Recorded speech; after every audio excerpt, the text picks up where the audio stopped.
Hello बच्चों, देखो generally हमने ये ऑब्जर्व किया है कि सीबीएसई बोर्ड एग्जाम में एग्जैक्ट क्वेश्चन रिपीट नहीं होते, यानी कि जो सवाल आपसे पिछले साल पूछा गया था एग्जैक्ट सेम कॉपी पेस्ट इस साल नहीं होगा। लेकिन हाँ, हमने ये जरूर ऑब्जर्व किया है कि सीबीएसई बोर्ड एग्जाम में फिक्स टॉपिक है, इंपॉर्टेंट टॉपिक है जो कि रिपीट होते ही होते हैं। फॉर एग्जाम्पल, मान लीजिए पिछले साल एमसीजी यानी कि मूविंग कॉइल गैल्वेनोमीटर का आपको न्यूमेरिकल पूछा गया था, तो इस साल भी आपको एग्जैक्ट सेम न्यूमेरिकल नहीं पूछा जाएगा, ये हमें अच्छे से पता है, राइट।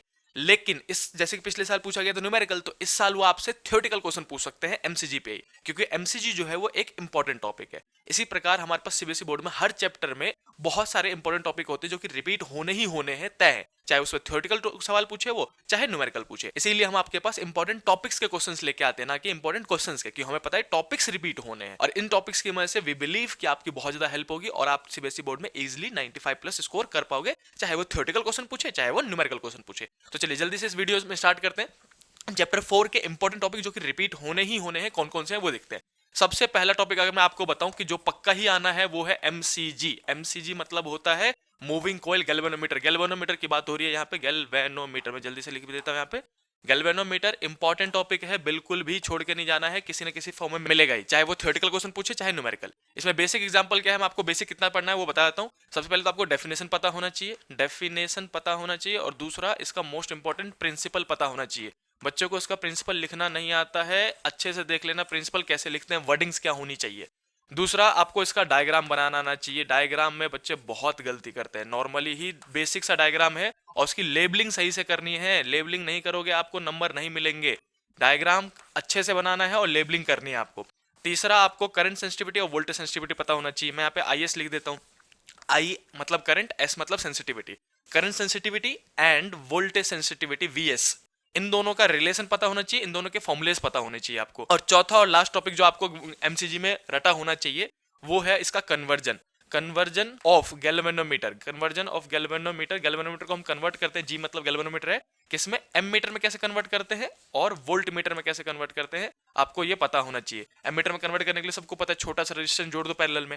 और वोल्ट मीटर में कैसे कन्वर्ट करते हैं, बड़ा सा resistance, load resistance in series. तो ये लिखना आना चाहिए, ये वाला इंपॉर्टेंट पार्ट है। मैं फिर से बता रहा हूँ कि कन्वर्जन कैसे करते हैं गैल्वेनोमीटर का वोल्ट मीटर में और एम मीटर में। तो ये था अपने पास इंपॉर्टेंट टॉपिक में से सबसे पहला टॉपिक एमसीजी का चैप्टर नंबर 4, जो कि पक्का ही पूछा जाएगा आपसे, चाहे 1 नंबर 2 नंबर थ्योरेटिकल न्यूमेरिकल कुछ भी बना दे, ये पोर्शन आएगा जरूर। इसके बाद जो दूसरा टॉपिक है जो कि मोस्ट इंपॉर्टेंट में से मैं आपको कहूंगा वो है अपने पास force between two parallel wire. मैं यहाँ पे लिख देता हूँ force between two current carrying parallel wire, है ना। करंट कैरिंग, सीसी मतलब है करंट कैरिंग पैरेलल वायर। दो पैरेलल वायर के बीच में अगर दोनों में करंट फ्लो कर रहा है तो उसके बीच में आपस में फोर्स कितना लगेगा, ये टॉपिक आपने पढ़ा होगा चैप्टर 4 में, जिसमें दो केसेस आते हैं। पहला केस आता है कि दोनों में करंट सेम डायरेक्शन में फ्लो कर रहा होता है, इसमें I1 फ्लो कर रहा है, इसमें I2 फ्लो कर रहा है, और इसके बीच में डिस्टेंस d है। तो बताइए फोर्स का फॉर्मूला क्या होगा। डेरिवेशन आता है इस पे, ये मोस्ट इंपॉर्टेंट में से डेरिवेशन मान लो इसको। तो ये डेरिवेशन के फॉर्म में आ सकता है आपको सीधे सीधे कि फोर्स का डेरिवेशन निकालिए। या फिर अपोजिट एक्शन में आ सकता है कि इसमें करंट ऊपर जा रहा है, इसमें करंट नीचे जा रहा है, तो बताइए फोर्स कितना लगेगा और किधर लगेगा, अट्रैक्टिव लगेगा रिपल्सिव लगेगा। तो आपको मैं यही बता देता हूँ इस वीडियो में, अगर सेम डायरेक्शन में है करंट तो ये अट्रैक्टिव फोर्स लगाता है, अट्रैक्टिव फोर्स लगाता है, और अगर अपोजिट डायरेक्शन में है तो रिपल्सिव फोर्स लगाते हैं। अब ये कितना लगाते हैं उसका फोर्स का फॉर्मूला है आपके पास, वो देख लेना इस वीडियो में, अगर बताने गया तो लेंदी हो जाएगा वीडियो। तो आपके पास ये पता होना चाहिए। और एक और टाइप का इसी पे जो सवाल आता है वो भी मैं आपको यही बता देता हूँ। ये तो हो गया मान लो पहला, ये हो गया दूसरा आपका। और तीसरा जो न्यूमेरिकल पूछा जाता है मोस्ट कॉमनली वो ये कि एक वायर में करंट फ्लो करा देंगे, ये मान लो आई, और यहाँ पे कोई चार्ज मूव करा देंगे, जैसे कि इलेक्ट्रॉन, बोलेंगे इलेक्ट्रॉन जो है वो ऊपर की ओर जा रहा है, तो बताइए इलेक्ट्रॉन पे यहाँ पे इस ये जो वायर है वो किधर की ओर फोर्स लगाएगा। तो हमें पता है कि इलेक्ट्रॉन अगर ऊपर जा रहा है तो करंट नीचे की ओर फ्लो करेगा, है ना, I2 कह देता हूं मैं इसको। तो ये कौन सा केस हो गया जिसमें करंट एक में ऊपर जा रहा है और एक इलेक्ट्रॉन के मोशन की वजह से करंट नीचे बन रहा है। तो अपोजिट एक्शन का केस हुआ, सबको पता है अपोजिट एक्शन केस में क्या होता है, रिपल्सन। तो ये रिपेल करेगा, यानी कि ये जो वायर है वो इलेक्ट्रॉन को आगे की ओर धक्का मार देगा। तो इस टाइप पे पॉजिटिव चार्ज भी रख सकते हैं, वो पॉजिटिव चार्ज रखते तो ऊपर की ओर बनता, सेम डायरेक्शन में अट्रैक्शन हो जाता।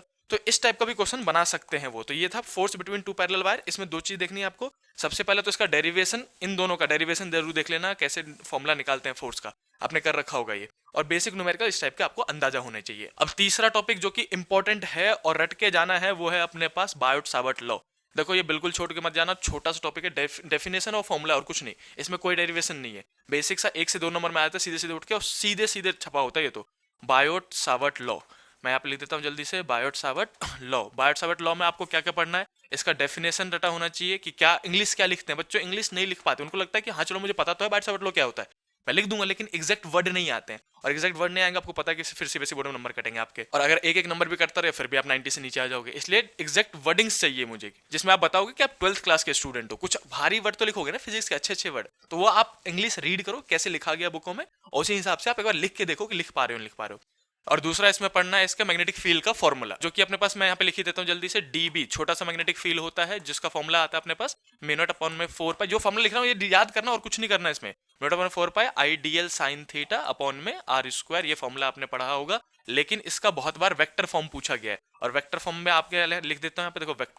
वेक्टर फॉर्म बहुत फेमस है। वेक्टर फॉर्मूला लिखिए इसका, तो dB इजकल टू छोटा सा मैग्नेटिक फील्ड इजकल टू जो फॉर्मूला आता है अपने पास वेक्टर के फॉर्म में म्यू नॉट अपॉन 4 पाई। सब कुछ सेम लिखोगे आप। यहाँ पे आई स्केलर क्वांटिटी बाहर करोगे और dl वेक्टर लगा के r वेक्टर करोगे। देखो ऊपर में r लिया है तो नीचे में हो जाएगा r का क्यूब। ऐसे करके आप ये वेक्टर फॉर्म लिख के दिखाओगे। एक नंबर में सीधे सीधे फॉर्मूला पूछ लिया जाता है ये, जो कि आसान है और इजीली बस याद करके रखना, और एक दो बार लिख लिख के देख लेना। अगर आपको लगता है कि मेरे को आता है एक बार लिख के देखो। बच्चों को लगता है कि मेरे को आता है, वो लिख नहीं पाते लेकिन। तो ये था 3 मेन टॉपिक। और चौथा और लास्ट टॉपिक अगर मैं आपसे कुछ कहूंगा तो वो है न्यूमेरिकल प्रैक्टिस करना है आपको। न्यूमेरिकल प्रैक्टिस करना है, मैं लिख देता हूँ न्यूमेरिकल प्रैक्टिस। और किस टॉपिक पे न्यूमेरिकल प्रैक्टिस करना है आपको? मैग्नेटिक फील्ड के टॉपिक पे। मैग्नेटिक फील्ड के टॉपिक में मोस्ट प्रोबेबली आपके पास न्यूमेरिकल ही आएगा इस चैप्टर में से। एक अंदाजा देता हूँ कैसे क्वेश्चन आएगा। जैसे कि आपने ये वाला क्वेश्चन देखा होगा कि एक कॉइल ऐसे है जिसमें करंट फ्लो कर रहा है ना, ऐसे करके मान लेते हैं, और दूसरा कॉइल इसी में कोई एक्सियली रख दिया गया परपेंडिकुलरली, है ना, सेंटर दोनों का सेम है। तो बताओ नेट मैग्नेटिक फील्ड किधर आएगा? जिसमें से एक का मैग्नेटिक फील्ड इधर आता था, एक का मैग्नेटिक फील्ड ऊपर आता था। इसको B1 कहते थे आप, इसको B2 कहते थे, और ये B नेट निकलता था। तो ये वाला क्वेश्चन बहुत फेमस है और बहुत बार देखा गया है। तो इस टाइप के क्वेश्चंस बन सकते हैं। तो इस टाइप के 2-3 क्वेश्चन प्रैक्टिस करोगे ताकि आपको कुछ घुमा फिरा के भी दे दे तो आप आंसर दे पाओ। तो मैग्नेटिक फील्ड के टॉपिक पे न्यूमेरिकल प्रैक्टिस करना है, और बाकी जो 3 टॉपिक है वो तो इंपॉर्टेंट है ही, जो कि आपको किसी भी फॉर्म मिल सकते हैं, थ्योरेटिकल फॉर्म में मिल सकते हैं और न्यूमेरिकल फॉर्म में भी मिल सकते हैं। तो ये था पूरे चैप्टर में 4 मेन टॉपिक जो कि आपको रिपीटेशन होनी ही होनी है। तो इन 4 टॉपिक को अगर आपने कर लिया तो सीबीएसई बोर्ड में एक भी ऐसा क्वेश्चन नहीं होगा, चाहे वो थ्योरेटिकल पूछे चाहे वो न्यूमेरिकल पूछे, आप दोनों ही अटेम्प्ट कर पाओगे और इजीली हाई स्कोर कर पाओगे। और हाँ, ऐसे बोर्ड के इंपॉर्टेंट टॉपिक्स और टिप्स के लिए आप इस चैनल को सब्सक्राइब करिए, अपने दोस्तों के साथ शेयर करो, और मिलते हैं नेक्स्ट वीडियो में। तब तक के लिए बाय बाय।